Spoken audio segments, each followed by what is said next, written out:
Fin septembre 2022, un pouvoir s'efface et l'exil commence sans tribunal. À Lomé, l'évacuation discrète s'appuie sur une immunité implicite, jamais formalisée, garantie par la CEDEAO et par un pacte de silence censé éviter l'implosion immédiate.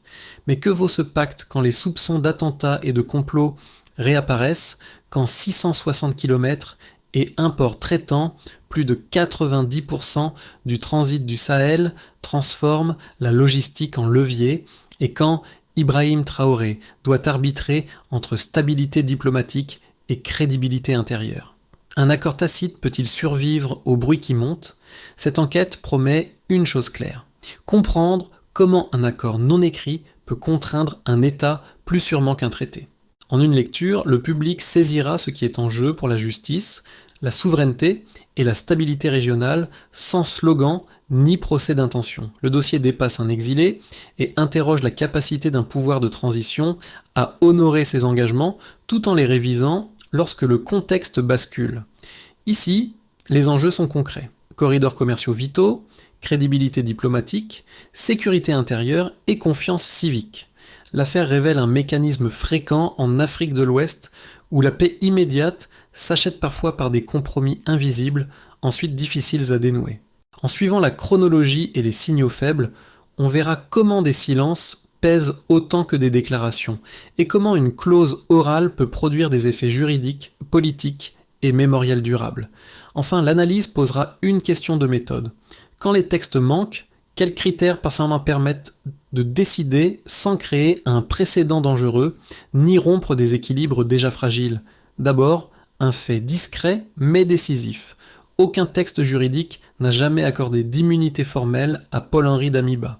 Et pourtant, depuis plus de 2 ans, chaque tentative de clarification se heurte au même mur de silence. Ce paradoxe structure toute l'affaire et explique pourquoi, aujourd'hui encore, Ibrahim Traoré agit dans un espace contraint, façonné par des décisions prises dans l'urgence plutôt que par le droit écrit. Pour comprendre, il faut revenir à la scène de septembre 2022. La chute de Damiba ne se déroule ni dans la rue, ni devant les caméras, mais dans une succession de négociations feutrées. La priorité régionale est alors simple, éviter l'effusion de sang et contenir un nouvel embrasement sahélien. Sous médiation sous-régionale, un compromis est trouvé.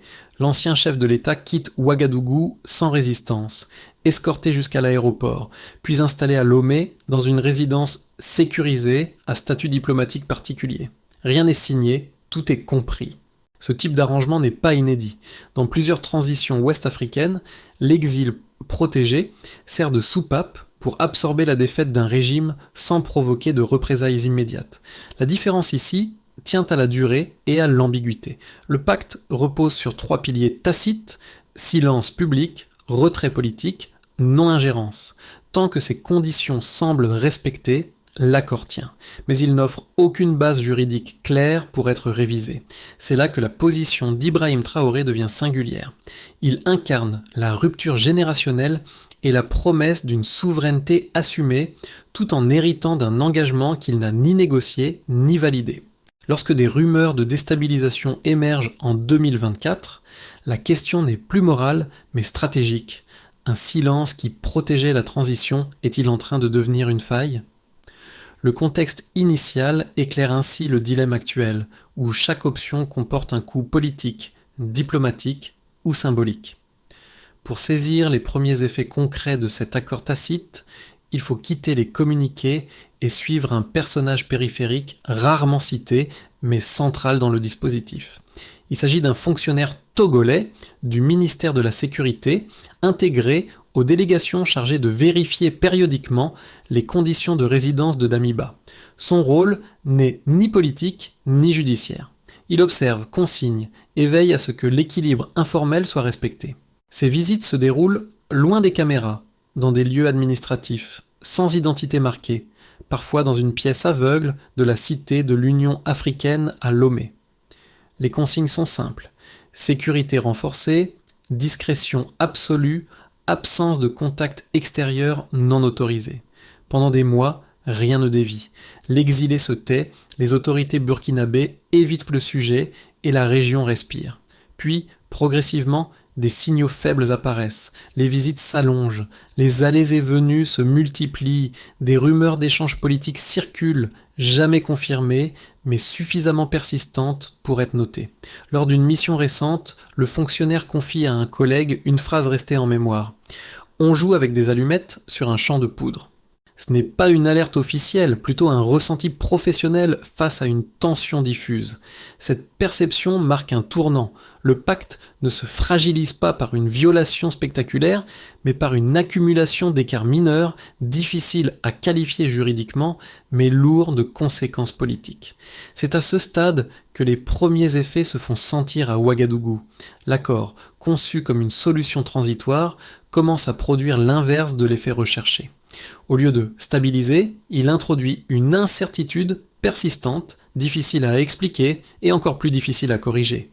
Tout commence par un glissement discret, presque imperceptible, puis par une rupture de rythme. À l'automne 2024, des rumeurs d'attentats circulent dans les cercles sécuritaires du Burkina Faso. Au départ, elles sont traitées comme tant d'autres signaux faibles dans une région sous tension permanente. Aucun communiqué, aucune réaction publique. Le choix est celui de l'attente, de la vérification, du temps long, mais les éléments s'additionnent, des noms émergent, des réseaux sont évoqués, et celui de Damiba apparaît en filigrane. Cette fois, le soupçon ne vise plus seulement une posture ambiguë, mais une implication indirecte dans des tentatives de déstabilisation. Le seuil change de nature. Ce qui relevait du compromis politique entre dans le champ du risque sécuritaire. Pour Ibrahim Traoré, la ligne rouge n'est pas morale, elle est opérationnelle. Quand un exil protégé devient un possible levier d'ingérence, la tolérance cesse d'être neutre. Une réunion de crise est alors convoquée à Ouagadougou. Autour de la table, les profils sont révélateurs.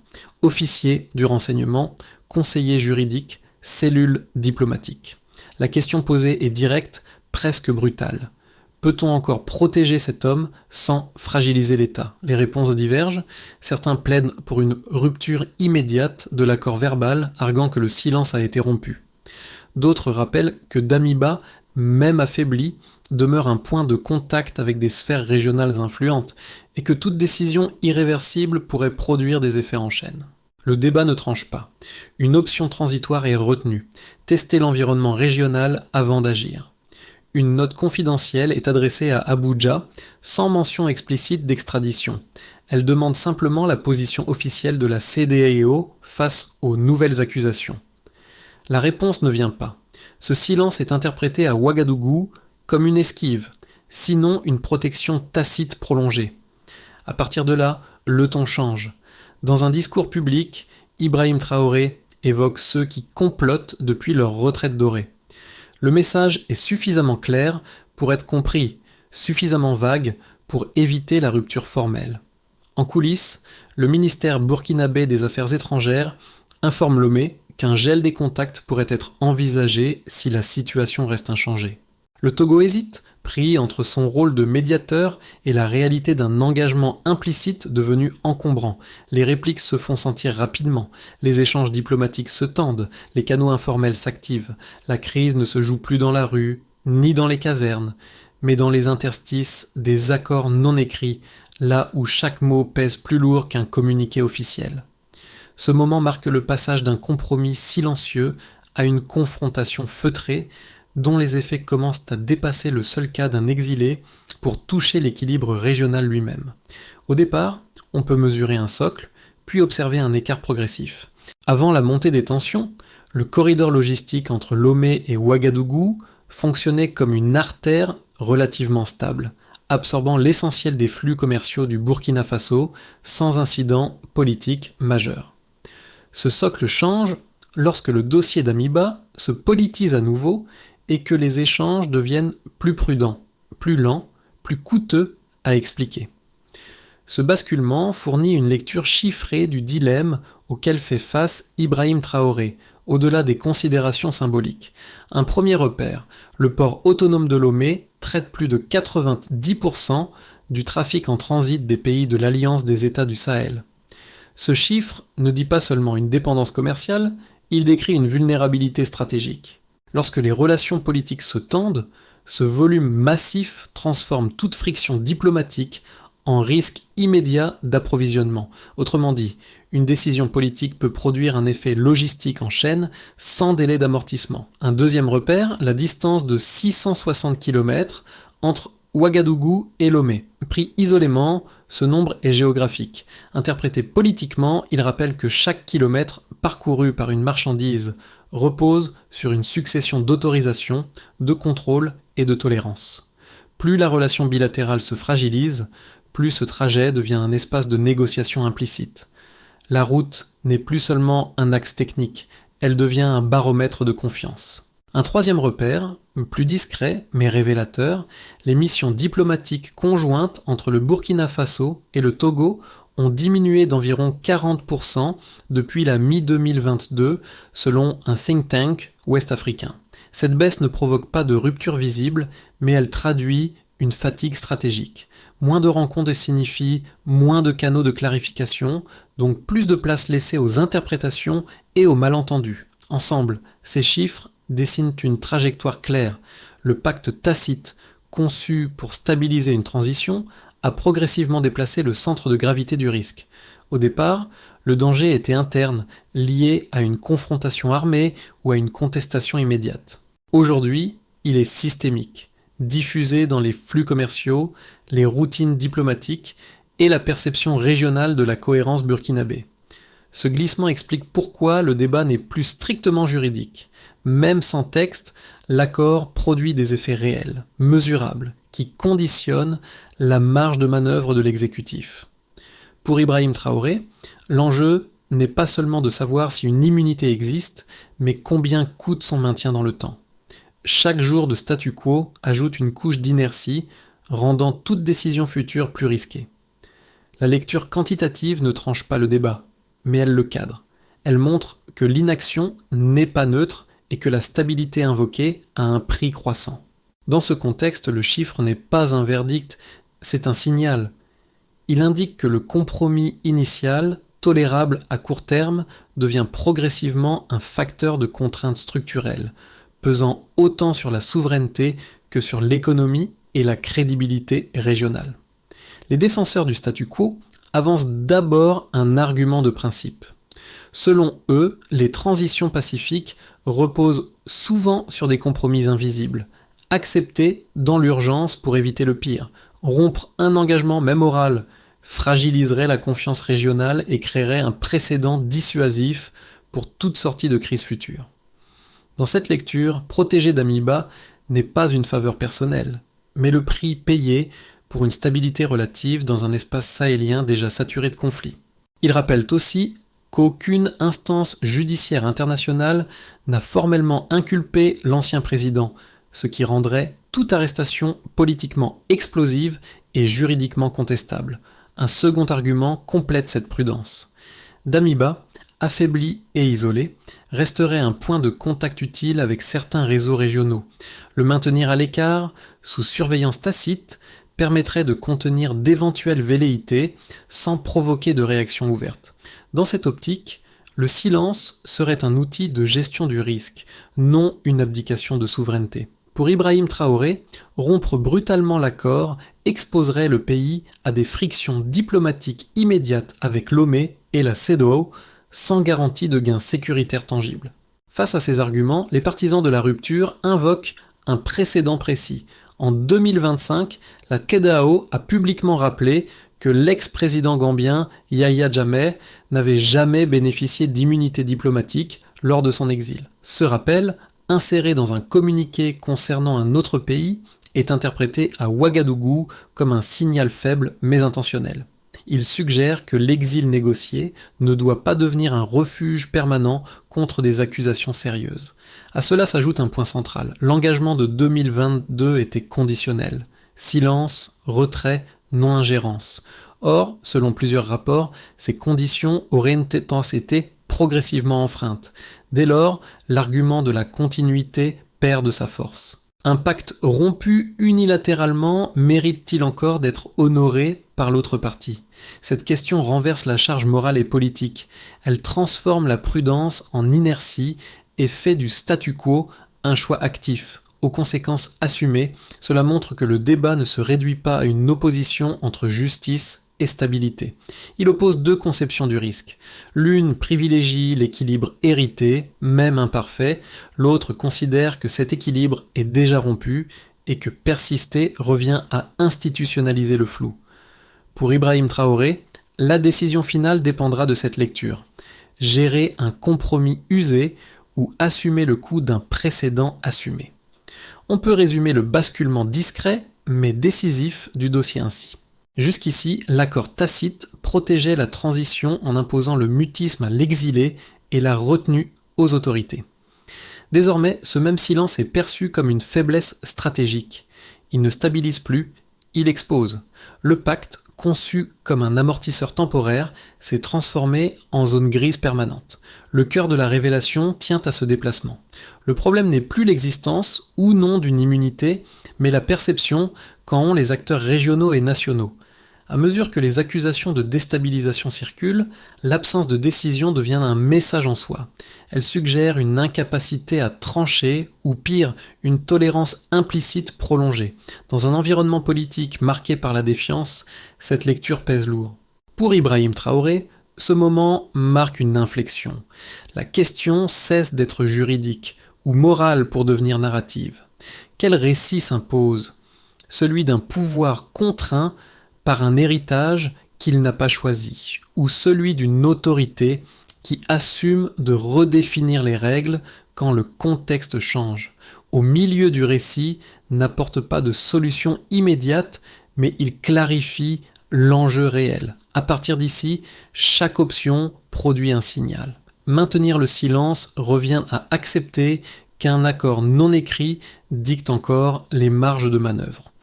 Le rompre, même partiellement, signifie reconnaître que la stabilité invoquée a un coût politique devenu visible. Ce basculement explique pourquoi le dossier n'est plus périphérique. Il structure désormais la crédibilité du pouvoir et la lecture régionale de sa cohérence. Les effets du pacte tacite ne se mesurent pas seulement dans les chancelleries, ils se diffusent par capillarité et touchent 4 groupes clés, chacun exposé différemment aux ambiguïtés prolongées. Pour Ibrahim Traoré, ces conséquences constituent le cœur du dilemme, car elles traduisent le passage d'un problème de principe à un coût social et politique tangible. D'abord, l'État et les institutions. Du côté burkinabé, l'incertitude pèse sur la lisibilité de l'action publique. Les administrations sécuritaires et diplomatiques fonctionnent en mode réactif, multipliant les ajustements sans ligne claire à long terme. Cette posture complique la coordination interne et fragilise la pédagogie politique. Expliquer la priorité donnée à la souveraineté devient plus difficile lorsque l'exemple d'un ancien président protégé sans statut juridique clair demeure visible. L'État ne paraît pas paralysé, mais il donne l'image d'un pouvoir contraint par des arrangements d'hérités. Ensuite, les acteurs économiques et logistiques. Les entreprises opérant sur le corridor Togo-Burkina Faso ressentent une tension diffuse. Les opérateurs signalent des délais plus longs, des contrôles renforcés et une nervosité accrue entre agents. Rien de spectaculaire, mais une accumulation de frictions. Quand la politique tousse, le commerce s'essouffle. La dépendance à un port traitant plus de 90% du transit régional amplifie cette vulnérabilité. Pour les investisseurs et les transporteurs, l'incertitude diplomatique devient un facteur de risque intégré dans les décisions quotidiennes. Puis la population et l'opinion publique. Dans les quartiers populaires de Ouagadougou, l'affaire suscite moins de colère que de lassitude. Beaucoup peinent à comprendre pourquoi un ancien chef d'État, soupçonné de déstabilisation, vit à l'abri, alors que des proches tombent au front. Cette dissonance alimente un sentiment d'injustice diffuse. La promesse de rupture portée par Ibrahim Traoré reste crédible, mais elle s'érode à mesure que le flou persiste. La confiance ne se brise pas d'un coup, elle s'use lentement. Enfin, l'environnement régional et les partenaires. Pour le Togo, héberger Damiba sans cadre légal explicite fragilise son image de médiateur. Pour la CEDEAO, le silence prolongé expose un double standard perçu, surtout après les rappels publics concernant d'autres exils. Les pays voisins observent et ajustent discrètement leurs alliances. La coopération ne s'effondre pas, mais elle se redessine en fonction d'un équilibre devenu incertain. Pris ensemble, ces impacts montrent que le statu quo n'est pas neutre. Il redistribue les coûts entre institutions, économie, société et diplomatie. La question centrale n'est plus seulement ce qu'il advient d'un exilé, mais comment une zone grise prolongée façonne les comportements de tous les acteurs. C'est à ce niveau que le dossier cesse d'être technique pour devenir structurant. À ce stade, l'évolution du dossier peut être lue à travers 3 trajectoires plausibles, sans leur attribuer de probabilité. Chacune repose sur des choix conditionnels et produit des effets distincts sur la stabilité régionale et la crédibilité du pouvoir. Une première trajectoire plausible serait un statu quo ajusté. Le pacte tacite se maintient sans reconnaissance officielle, ni rupture formelle. Damiba demeure à Lomé sous protection discrète, tandis que le Burkina Faso poursuit une critique indirecte calibrée pour éviter l'escalade. La CEDEAO conserve une position prudente, faite de rappels généraux sans intervention ciblée. Dans cette configuration, les tensions restent gérables, mais l'incertitude persiste. L'économie absorbe les frictions, la diplomatie s'adapte, et Ibrahim Traoré continue de gouverner avec une marge de manœuvre contrainte, au prix d'une fatigue stratégique progressive. Une deuxième trajectoire, plus favorable, serait une médiation clarifiée. Une initiative tripartite émerge. Le Burkina Faso, le Togo et la CEDEAO s'accordent sur une sortie par le haut. Damiba accepte de quitter le Togo pour un pays tiers moins sensible, en échange d'un engagement formel de non-intervention. Aucun aveu, aucune humiliation. La CEDEAO retrouve un rôle d'arbitre crédible et le flou est partiellement formalisé. Pour Ibrahim Traoré, ce scénario offre un gain politique discret. Il démontre sa capacité à transformer un héritage encombrant en compromis stabilisateur tout en consolidant ses priorités internes. Une troisième trajectoire, plus sombre, serait une rupture ouverte. Un événement déclencheur, réel ou attribué, ravive les accusations de déstabilisation. Ouagadougou considère alors que les conditions du pacte ont été violées et exige l'extradition. Lomé refuse, invoquant la continuité des engagements. Les échanges commerciaux se tendent, les discours se durcissent, et la coopération régionale entre pays du Sahel entre dans une phase d'instabilité ouverte. La CEDEAO apparaît paralysée, incapable d'imposer une ligne claire. Le coût politique et économique augmente rapidement, sans garantie de résolution. Ces trajectoires montrent que l'enjeu dépasse le cas individuel. Il s'agit de définir des règles du jeu pour l'après-crise. Si le flou persiste, il devient une norme. S'il est clarifié, même imparfaitement, il peut redevenir un outil de gestion. La question stratégique est donc simple dans sa formulation, complexe dans son exécution. À quelles conditions transformer un accord tacite en responsabilité partagée sans créer un précédent ingérable? Pour le public, l'affaire peut sembler technique, éloignée des urgences quotidiennes, pourtant ses effets se traduisent en expériences très concrètes qui touchent des profils différents de manière inégale. C'est à ce niveau que le dossier cesse d'être abstrait et devient lisible pour chacun. Pour les agents publics et cadres administratifs, l'ambiguïté prolongée complique la pédagogie de l'action de l'État. Comment expliquer des priorités de souveraineté, de discipline institutionnelle ou de rupture avec les pratiques passées quand un ancien président soupçonné de déstabilisation demeure protégé sans statut clair? Le flou affaiblit le discours, crée des zones de malaise et oblige à des justifications implicites qui usent la cohérence interne. Pour les acteurs économiques de taille moyenne, commerçants, transporteurs, logisticiens, l'impact se manifeste par une accumulation de petits coups. Retard imprévisible, contrôle plus fréquent, nervosité accrue au point de passage. Rien qui fasse la une, mais suffisamment pour peser sur les marges et alimenter un sentiment d'instabilité latente. La politique, ici, n'est pas une abstraction. Elle conditionne la fluidité du quotidien. Pour les citoyens engagés, notamment les jeunes urbains, l'affaire agit comme un test de crédibilité. La promesse de rupture incarnée par Ibrahim Traoré reste audible, mais elle est mise à l'épreuve par la durée. Le sentiment dominant n'est pas la colère, plutôt une lassitude critique. On observe, on compare, on attend de voir si les actes finiront par rejoindre les discours. Enfin, pour les observateurs internationaux et la diaspora, le dossier rappelle une réalité inconfortable. En Afrique de l'Ouest, les transitions se jugent autant par ce qu'elles font des anciens pouvoirs que par leurs intentions affichées. Un exil n'est pas un oubli, et un silence prolongé devient un message. À ce stade, chacun peut adopter une posture utile. Lire entre les lignes, suivre les absences de décision, autant que les annonces, et comprendre que, parfois, ce qui n'est pas dit structure davantage la trajectoire politique que les déclarations publiques. À ce stade, une sortie du flou ne passe pas nécessairement par un geste spectaculaire. Elle peut s'organiser autour d'une séquence graduelle, visant moins à punir qu'à rétablir de la lisibilité. Une feuille de route possible, évoquée dans les cercles diplomatiques, repose sur des actions coordonnées, mesurables et réversibles, afin de limiter les effets de rupture. D'abord, clarifier la position burkinabé. Sans exiger d'extradition immédiate, les autorités pourraient formuler une note verbale explicitant les limites actuelles de tolérance. L'objectif serait de transformer un non-dit en cadre politique assumé. Pour Ibrahim Traoré, ce geste permettrait de reprendre l'initiative narrative, en montrant que le statu quo n'est plus automatique, mais conditionné. Ensuite, repositionner le statut de l'exilé. Du côté togolais, il s'agirait de faire évoluer la protection tacite vers un régime à base légale explicite, par exemple une résidence surveillée formalisée. Cette mesure préserverait la sécurité tout en réduisant la zone grise. Elle offrirait aussi à Lomé une sortie honorable sans renier son rôle de médiateur régional. Puis impliquer la CEDEAO sur le fond, la création d'un groupe d'experts chargé de documenter les engagements informels conclus depuis 2020 permettrait d'aborder le problème de manière structurelle. L'enjeu ne serait pas de juger a posteriori, mais de produire des lignes directrices pour les transitions futures afin d'éviter la reproduction de pactes ambigus.